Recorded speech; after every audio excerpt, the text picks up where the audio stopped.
নমস্কাৰ আজি হৈছে 5 জুন আৰু আজিৰ দিনটোৰ 5টা গুৰুত্বপূৰ্ণ বাতৰি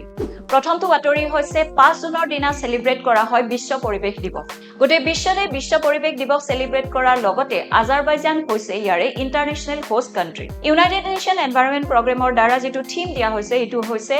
Inspired by nature for climate for our future আৰু গোটেই বিশ্বজুৰি এটা সেম হ্যাশট্যাগ ব্যৱহাৰ কৰা হ'ব যেটো হৈছে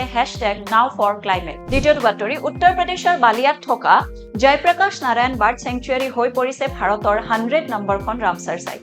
অৰ্থাৎ বৰ্তমানলৈকে ভাৰতৰ মুঠ ৰামসাৰ সাইটৰ সংখ্যা হৈ পৰিছে 100 তৃতীয়টো বাতৰি ইণ্ডিয়াৰ ফাৰ্ষ্ট এভাৰ শি shipment of infuse botanical millet কৰ্ণাটকৰ পৰা নিউজিলেণ্ডলৈ এক্সপোৰ্ট কৰা হ'ব চতুৰ্থটো বাতৰি হৈছে প্ৰাইম মিনিষ্টাৰ নৰেন্দ্ৰ মোদীয়ে গুজৰাটৰ আহমেদাবাদত ফাৰ্ষ্ট ৱৰ্ল্ড যোগাসন চেম্পিয়নশ্বিপ 2026 উদ্বোধন কৰিছে আৰু আহমেদাবাদ হৈছে ইণ্ডিয়াৰ first UNESCO world heritage city আৰু আজি শেষৰটো বাতৰি বিশ্ব পৰিৱেশ দিৱসৰ লগত সংগতি ৰাখি অসমৰ বিভিন্ন প্ৰান্তত প্ৰায় 1 কৰোৰ গছপুলি ৰোপণেৰে এটা ৰাজ্যজুৰি বৃহৎ প্লান্টেশন কেম্পেইন চলোৱা হ'ব